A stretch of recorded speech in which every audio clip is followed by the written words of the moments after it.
एक जाबलू ॻोठ जे ग़रीब शहर में घुमी मोटण बैदि पंहिंजे ॻोठाणे दोस्त सां शहर जूं ख़बरूं कंदे खेसि ॿुधायो त हिन शहर में हिकु वाह जी मज़ेदार शइ खाधी। कहिड़े क़िस्म जी हुई? संदसि दोस्त पुछियो। मिठी हुई, खारी हुई, चांवरनि जी ठहियलु हुई या कंहिं ॿिए शइ जी हुई त ख़बर न आहे छा जी ठहियलु, पर वाह जी मज़ेदार हुई। उन जे विच में सुराख बि हो ऐं अछे रंग जी हुई। कॾहिं शहर वञी त ज़रूरु खाइजांइ। ज़रूरु ज़रूरु दोस्त चयो।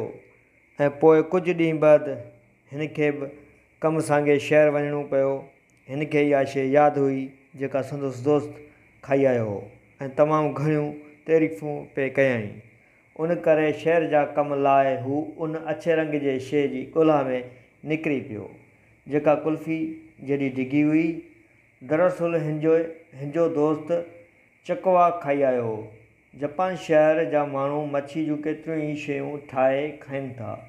ही मच्छी जो हिकु क़िस्म जो रोल हो जेको वॾी मच्छी मां रुमाल जेॾा टुकर कपे गोल रोल ठाहिबो आहे। उन जो विच ख़ाली छॾींदा आहिनि। उन करे चिकवा सॾनि, पर हिन खे इहो नालो यादि न रहियो। उन करे हू रॻो पार पता ॾींदो रहियो। अहिड़े रंग जी ऐं हेॾी थिए थी।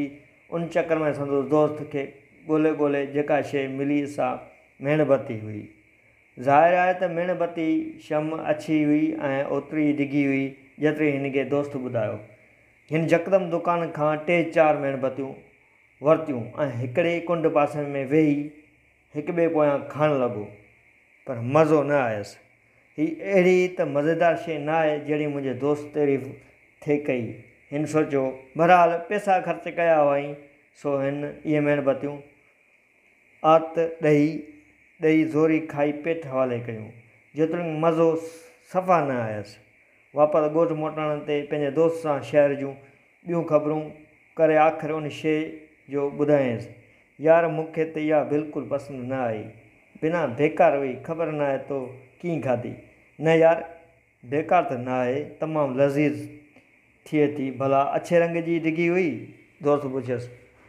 हा, बिल्कुलु अहिड़ी जहिड़ी तो ॿुधाई।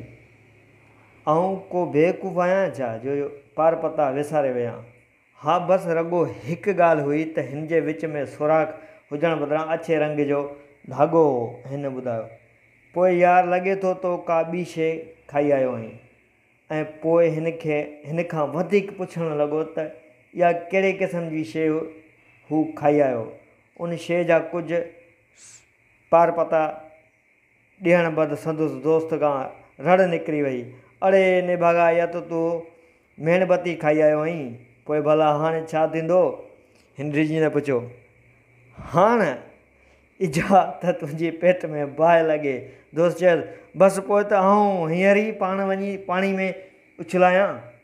ऐं इहो चई हिन खणी घर अॻियां ठहियल हौज़ में टुप ॾिनो ऐं पाणी पीअण सां गॾु वॾियूं वॾियूं गुरड़ियूं करणु लॻो त जीअं बाहि लॻी वञे त चौधारी पाणी पाणी हुजे।